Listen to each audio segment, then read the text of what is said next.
Welcome back to the Deep Dive. Today we are wading into some incredibly turbulent water. We really are. Usually when we pull a source about quitting bad habits, Mm. whether that is smoking or drinking or gambling, we expect to talk about health. Right. Lung capacity, liver enzymes, that sort of thing. Exactly. Maybe saving a few $1,000 a year. Yeah. But the source material we are covering today, it takes that standard self-help narrative, throws it on the ground, and just sets it on fire. It certainly does. We are looking at a book that completely reframes the nature of addiction. It is titled Quitting Vice, Drop Smoking, Avoid Alcohol, Shun Gambling, and Virtue Verdis. And it is by Conrad Reicher.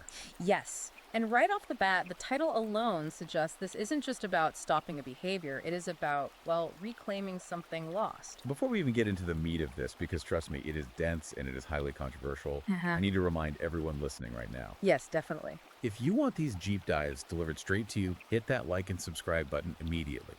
We break down the books that the mainstream tends to ignore, and you really do not want to miss what we have coming up. You really don't.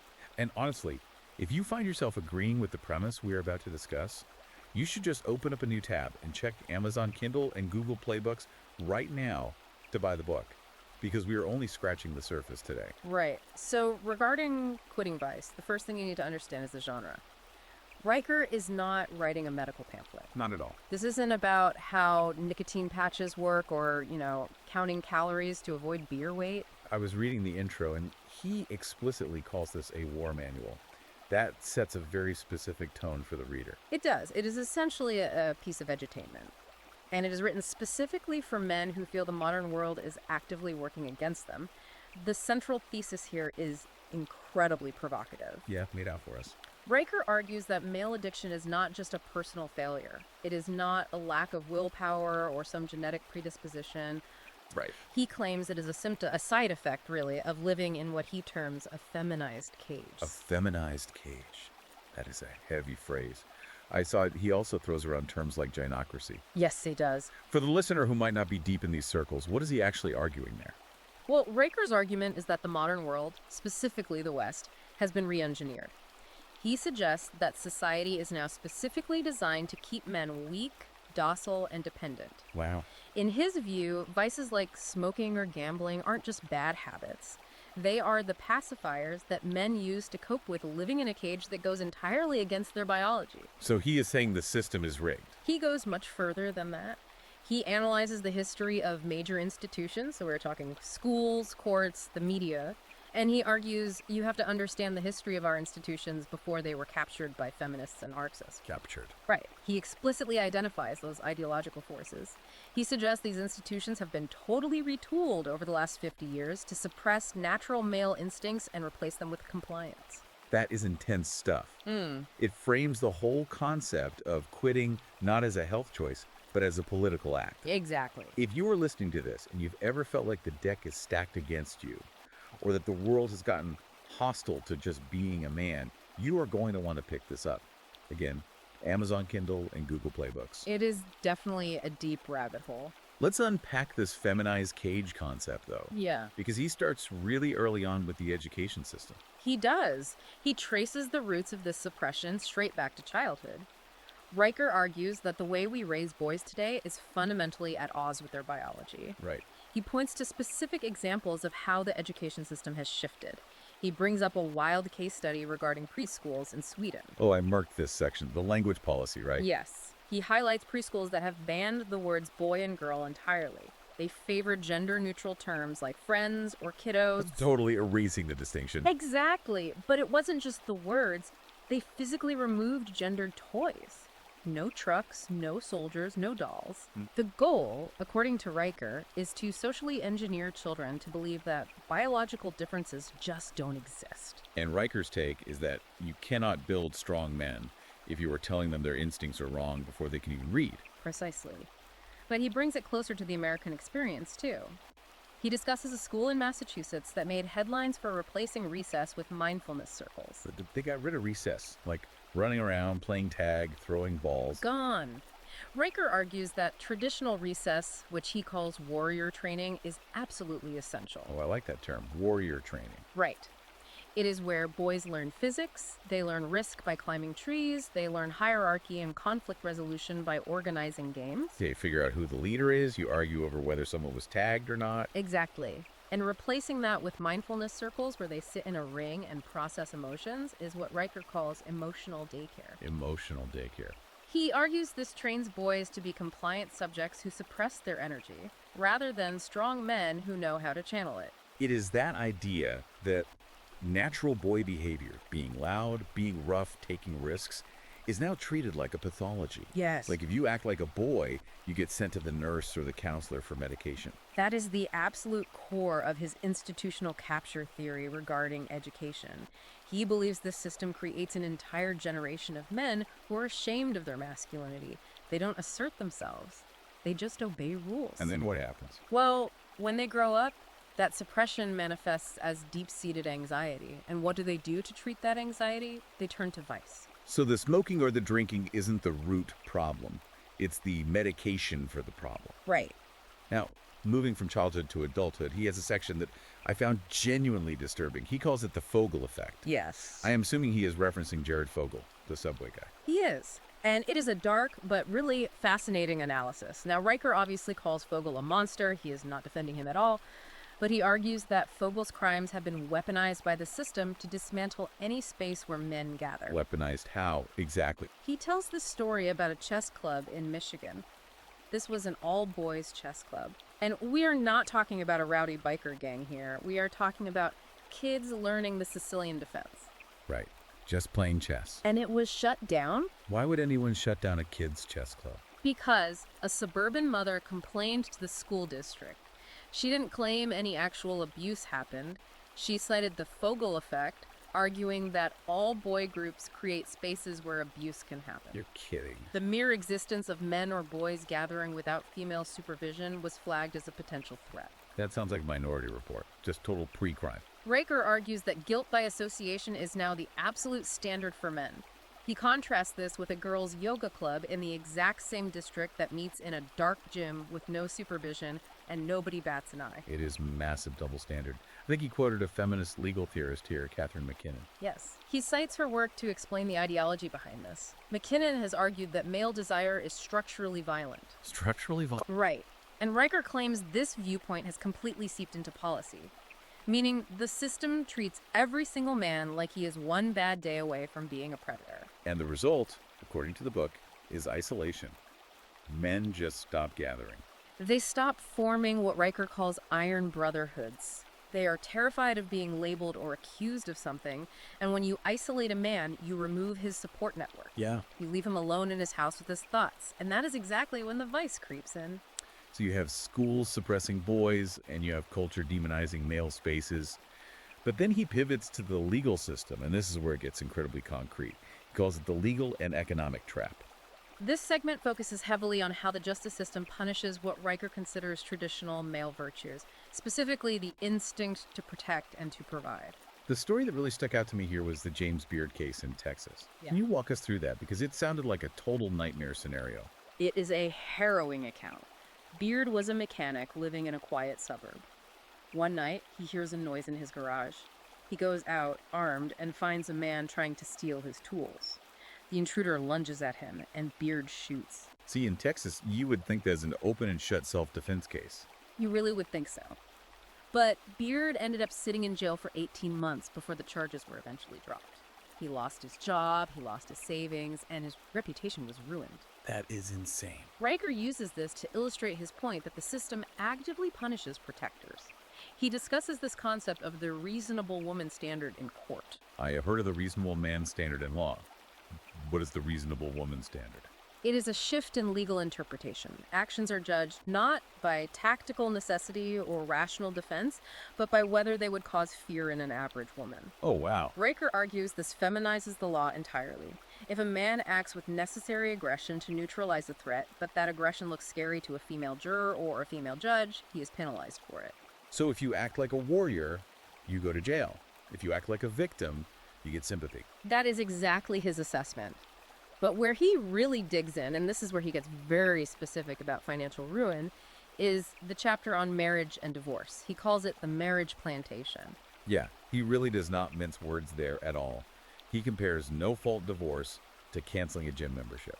He argues that the legal structure of marriage has shifted from a permanent partnership into a massive liability for men. He tells the story of James Thompson, a neurosurgeon. Oh yeah, the yoga instructor story. Right.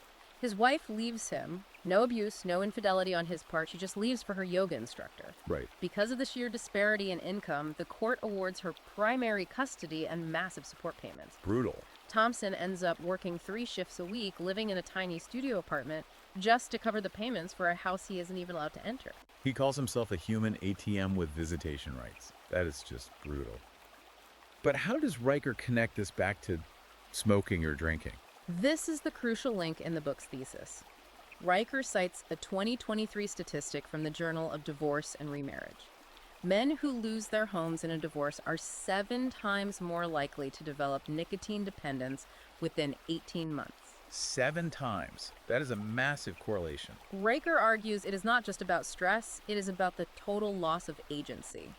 When a man is stripped of his purpose, his home, and his children, smoking isn't just a habit anymore. It's something else. It is a coping mechanism for being disarmed. It is almost like he's saying, I can't control my kids, I can't control my bank account, but I can control this cigarette. That is the exact psychological mechanism he describes. It is the one single thing the state hasn't taken from him yet. So we've got the mind, we have got the laws. Now let's talk about the body. Because segment 3 is all about chemical warfare. And he's not just talking about nicotine here. He goes pretty hard on the modern diet. He calls it the diet of defeat. Riker links modern male decline directly to the shift away from animal fats and towards seed oils. Like soybean, corn, canola oil. Yes. He traces this back to the McGovern report in the 1970s, which he claims was based on completely faulty science that demonized saturated fat. I notice he has a particular hatred for soy. He literally calls it chemical castration. What is the science he's using to back that up? He focuses heavily on phytoestrogens. He claims that processed foods and soy isolate, which is found in basically everything from protein bars to hospital meals, are estrogenizing men. Estrogenizing, meaning making them more female. Hormonally, yes. He argues this makes men physically softer, increases body fat, and leaves them completely hormonally compromised. In his view, a man with low testosterone and high estrogen is naturally more passive and much more susceptible to addiction. So the food makes you weak, and then the media keeps you hooked. He has this concept called the red flash reflex. This really clicked for me when I read it. It is a brilliant behavioral conditioning concept. Think about the breaking news banner on cable news networks. Right, the bright red banner flashes on the screen, the dramatic swoosh music plays. Riker explains that this is intentionally designed to spike your cortisol levels.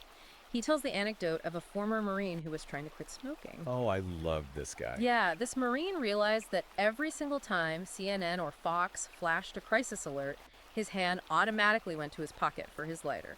Wow. It wasn't a conscious choice at all. It was a purely Pavlovian response to the stress cue. The media engineers the panic triggers the cortisol, and the cortisol demands the nicotine. Exactly. The information environment is designed to keep you in a perpetual state of low-level fight or flight, and panic sells vices. I love that Marine solution, by the way. He only listens to shortwave radio now. He says, if it is not worth a Morse code signal, it is not worth my attention. That is hardcore. It is extreme, sure, but it perfectly illustrates the author's point. You have to actively curate your inputs if you want to control your outputs. Now, we have to talk about the vice he hates the most. He dislikes cigarettes, he dislikes booze, but he absolutely loathes vaping. Oh, he saves his most vitriolic language for the vape pen. Surrender with a USB port. I laughed out loud when I read that. He views vaping as the ultimate feminization of smoking. It is clean, it is scented like mango or creme brulee, it is super convenient. Right, he doesn't leave ash everywhere. Exactly. But he argues that by switching to vaping, you aren't quitting anything. You are just outsourcing your addiction to a tech bro in a black turtleneck. That image is hilarious, but it is also kind of stinging. He says it is weakness disguised as innovation. Like people say, look at me, I am healthy, I am not smoking tar. But Riker argues you are still entirely a slave to the chemical. And you are feeding a corporate machine that literally rebranded addiction as a lifestyle tech product. Riker demands total cessation. He says gradual quitting, like weaning off with vapes or patches, is for cowards. So we have painted a pretty bleak picture here. The schools are against you, the courts are a trap, the food is poison, and the media is hacking your brain. It is bleak. But Riker doesn't just leave you there to rot. Segment 4 is the solution. And it starts with something he calls iron brotherhood. This goes right back to the isolation we talked about earlier. Riker argues that modern therapy, what he dismissively calls trauma dumping, is not how men heal. Right. He believes men heal through shared action. He brings up the men's sheds movement. I wasn't actually familiar with this before the book. Started in Australia and moved over to the UK. It is basically communal spaces where men gather to do woodwork, fix engines, just work with their hands together. Sounds great. It does. But Riker highlights the media controversy surrounding it. The BBC apparently ran a piece questioning if these sheds were breeding grounds for right-wing extremism. Because men were building birdhouses. Because men were gathering without women and without state supervision. Riker says this proves his entire point about the feminized cage, but he argues men absolutely must ignore that societal pressure. They just have to do it anyway. Yes, they need to build things, they need to fix engines, hunt, lift weights. He says homosociality, which is men just being with men, is not homosexuality, it's biology. It is that idea that you don't look at each other and cry about your feelings. You stand shoulder to shoulder and you work on a problem together. Correct. And that male support network is required for his actual protocol for quitting vices. He calls it Hell Day. And this is not for the faint of heart. The Hell Day protocol. I read the list. It is 72 hours, no nicotine, no caffeine, no entertainment whatsoever, cold showers, and 20 push-ups every single hour. Every hour. Even at 3 a.m. Even at 3 a.m. The book implies you aren't going to be sleeping much anyway during the acute withdrawal phase. The core philosophy here is you don't negotiate with a tyrant, you kill it. I see. He believes that the sheer physical suffering of those 72 hours completely breaks the psychological hold of the addiction. Why the push-ups, though? Is it just to make it as miserable as possible? Not just that. Riker argues it is about hijacking the dopamine loop. When the craving hits, your brain is demanding a reward. Right. By dropping and doing 20 push-ups, you are punishing the craving with physical exertion, but then you are rewarding the body with natural endorphins afterward. You are literally rewiring the brain to associate craving with battle. It reclaims your identity. Yeah. You are not a quitter whining about a headache on the couch. You are a warrior surviving a siege. Exactly. And once you break the chemical chain, you have to fill the void it leaves behind. This is where his concept of purpose over pleasure comes in. He tells the story of the welder in Amarillo. The guy with the Ford F-350. I loved this story. It is a perfect illustration of his point. This man was smoking a pack a day, watching Netflix every single night, just feeling totally miserable and drained. He calculated the cost in both money and time. And then he made a huge change. He stopped the streaming, he stopped the smoking cold turkey, he took that money and bought a junked 1990s Ford F-350, and he spent 6 months rebuilding it from the ground up. He ended up selling it for 18 grand, right? He did, but Riker makes it clear the money wasn't the point. The point was that purpose overrides biology. When the man had a mission rebuilding that engine, hunting down the parts, solving the mechanical problems, he didn't need the cheap dopamine hit from the cigarette anymore. He was getting it from the achievement. That is the absolute key takeaway for me. If you just take away the vice, you have a massive hole in your life. You have to fill it with something heavy, something real. Exactly. A man without a mission is just a man waiting to be addicted to something else.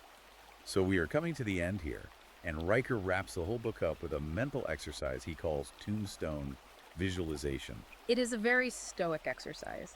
He asks the reader to mentally write their own eulogy, but not the fake one where everyone says you were a nice guy, the real one, based entirely on your current trajectory. Like, here lies a man who spent 40 years watching TV and smoking in his garage. Ouch. Yeah. Yeah, that hits hard. It really does. He challenges the listener. Will you honor the ancestors who survived ice ages, saber-toothed tigers, and global wars just so you could exist? Or will you die what he calls a beta male with a nicotine AV drip? It is brutal motivation, but I think for a certain type of guy, that is exactly what they need to hear. They don't need a hug, they need a swift kick in the pants. And that is exactly what this book is. It is an ultra-long, incisive, and fascinating look at modern male dynamics. Whether you smoke or not, the analysis of the captured institutions and the detailed history of how we got here is worth the price of admission alone. I agree completely. So if you are listening to this and you are nodding your head right now, or even if you are getting angry but you want to understand the argument, you need to read the full battle plan. Go to Amazon Kindle or Google Playbooks right now and buy Quitting Vice by Conrad Riker. We have only scratched the surface of the history he covers. There is so much more in the text about the specific laws, the total breakdown of the family courts, and the biological mechanics of addiction. And if you want the really uncensored stuff, the stuff that probably cannot even go in the book because it's too hot for Amazon, you need to follow the author directly. Definitely. Go to Substack and follow at Conrad and Riker. Do it right now before the genocracy bans him. He definitely seems like the exact type of voice that major platforms try to suppress, so getting on his direct list is probably a smart move. Absolutely. So here is the final thought to leave you with today. We talked about health, we talked about money, and we talked about the courts. But Riker poses a much bigger question for you to chew on. Right. If the entire system, the media, the corporations, the government, is designed to keep you weak, addicted, and profitable, is staying sober actually the ultimate act of political rebellion? It is a powerful idea. Sobriety as sovereignty. Think about that the next time you reach for the lighter. That is it for this deep dive. Don't forget to hit like, subscribe, and stay sovereign out there. We will see you next time.